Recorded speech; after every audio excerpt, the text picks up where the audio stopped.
How convenient. Our brain-dead president who's created a tragedy in Afghanistan comes on TV today, and what a surprise, as the French would say, quelle surprise. He announces that the Pfizer vaccine has been approved. The Pfizer vaccine that's killed, according to my Israeli colleagues, over 3,000 people in Israel. The Pfizer vaccine that you have to get a booster every 8 months because, frankly, it doesn't work that well. The Pfizer vaccine that's created blood clots and you know what, and who we still don't know what the long-term effects are.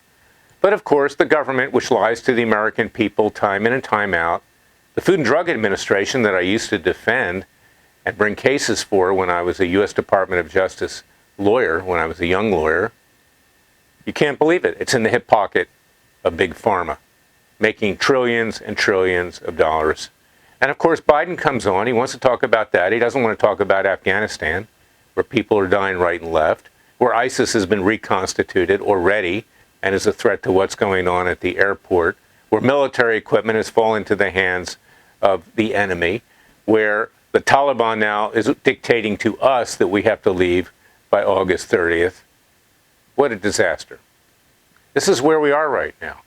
Now, I don't advocate a coup d'etat, but it's time for the military to go to the White House and say, Biden, your time's up. And as far as the vice president is concerned, if you want to call her that, she's more like a cackling witch from the Wizard of Oz. Anytime she's asked a question about Afghanistan or anything else, whether it's the border or you name it, all she does is laugh. Well, it's not a laughing matter. Even if she's too dumb to figure out an answer and needs some filler, use the word or use the word like. Be like some of our youth, frankly, that can't speak. Apparently she can't speak either. But at least fake it. Because to be laughing to the world as to what's going on in Afghanistan is an outrage. She needs to go too. And what I'm advocating is peaceful and legal. But someone needs to have a come-to-Jesus meeting with the president and vice president, so-called, of the United States.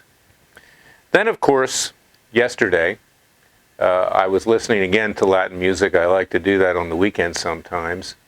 And I went out of range again. I went out to play golf a few holes with a friend of mine as a visitor, as a guest. And so I turned on NPR, National Public Radio. The Republicans, of course, who have done nothing with regard to Afghanistan, by the way, other than play political games, they were getting intelligence briefings from the various committees on Capitol Hill, but they never warned the American people. Now they want to exploit it.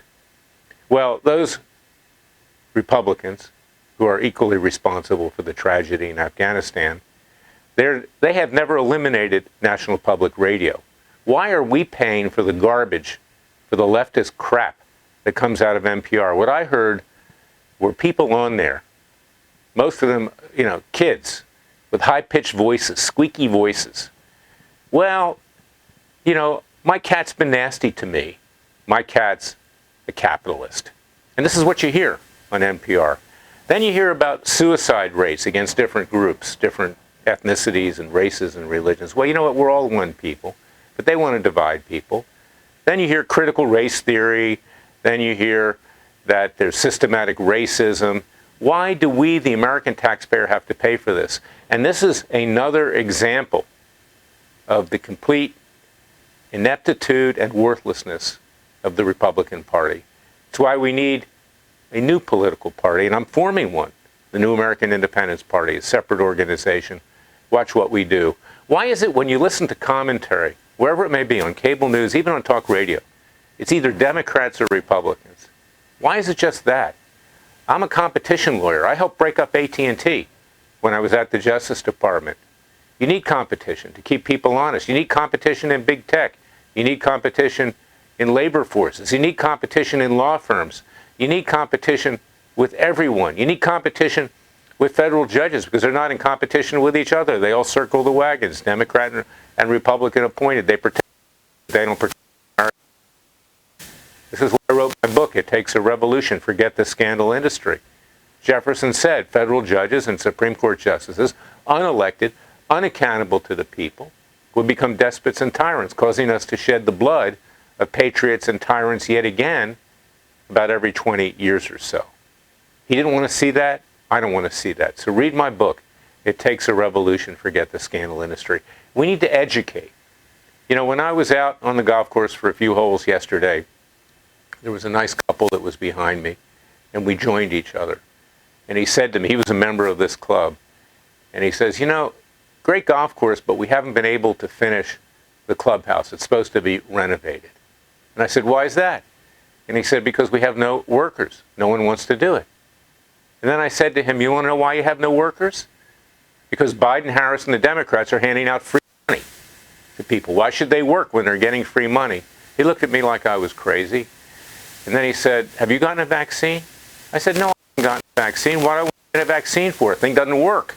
I'm going to keep pumping poison into my body over and over again. Unless you're, really infirm, you're going to take that risk, or with kids or whatever right now. And then he said, you must be a Trumper. I said, I'm not a Trumper. I'm just someone that thinks Trump would have done a hell of a lot better job than this clown that's running this country right now, right into the ground. Now, these are nice people. And he didn't react to me. But it told me, it's education, stupid. We need to educate. And we need to do it fast, because our country's slipping away. And that's why in our Third Continental Congress, I have proposed that we declare independence. Go to freedomwatchusa.org. Our founding fathers did it when the so-called government of King George III no longer represented them under the laws of nature, and nature is God. They gave us our right to alter or abolish our government and to form a new government by and for the people with equal rights for everybody in pursuit of life, liberty, and happiness. We need to do that again. This government does not represent us, Democrats and Republicans. And we need to change the laws and the way we select judges. The defamation laws, the libel laws, the slander laws in this country protect the elite, the establishment. The judges protect them. Good people get destroyed. Look at Larry Elder, a talk show host in Los Angeles who's running for governor in California, destroyed with some woman they obviously paid off to make false allegations against him. And now they're talking about the LA Times in particular, talking about that he forgot to put one thing on his disclosure statement, so they're conducting a major investigation of him. Because you see, the LA Times is part of this leftist media, and it needs to be held to it. The LA Times is rabidly leftist. The LA Times runs a story that says that right-wing activists are running wild in major cities, but left-wing activists are being persecuted. Really? Antifa, Black Lives Matter, New Black Panthers Party, the Muslims, the rest, they get to do whatever they want. There's a privilege in this country. It's called the minority privilege. Left's calling it the white privilege. It's the minority privilege. You're a minority, do whatever you want. It's not accountable. But if you're people that believe in the vision of our founding fathers, so-called right-wing activists, then you should be persecuted. And you can see what's happening on January 6th. The FBI being used as a Gestapo to round up anybody that was in Washington, even peacefully and legally, to quell dissent. To keep, in effect, these leftists, these radicals, radical blacks, radical whites, radical members of the Marxian Jewish left, radical Muslims, radical gays, lesbians, and transgenders, radical atheists. This is where we are today. The country's been taken over. We need to rise up. We have no Republican Party. Forget it. It's a money-raising fraud. How many emails do you get every day from the Republican Party asking for money? They couldn't even eliminate NPR. NPR can exist as long as private money does it. Why do you have to pay for it? And why are we having to pay? How Biden and Harris are now destroying this country with their leftist goons as their supporters. Rise up, Americans. Go to our website. Join Freedom Watch's Justice League. Join americassheriff.org to protect the police. Crime is running rampant through the cities. Soon, your loved ones will be at even greater risk. As I've said before, you can't sit in a cafe without fear of someone coming up behind you and shooting you or putting a knife in your back, as if you're sitting in Jerusalem, Israel, and a Palestinian does the same thing to you. And believe me, in Beverly Hills several months ago, maybe 2 months ago, Palestinians were running through the streets assaulting and harming Jews because they didn't like the fact that Israel took on Hamas. This is where we are. Either you take it or leave it. If you can't take it, you better rise up now. Otherwise, go someplace other than this country where you can do whatever you want. Destroy some other country. Don't destroy this country. And as for Biden and Harris, it's time for the military to go and to say your time's up. You have destroyed the military. You've cost people's lives. You have blood on your hands. It's time for you to go. Not a coup d'etat, but just simply read the facts of life, a come to Jesus meeting. It's over, guys and gals. Get out of here. You don't represent us. That's my message for today. God bless you and your family. God save you and your family. Remember, the Father and Son will only help those that help themselves. I'll be back tomorrow with another YouTube broadcast.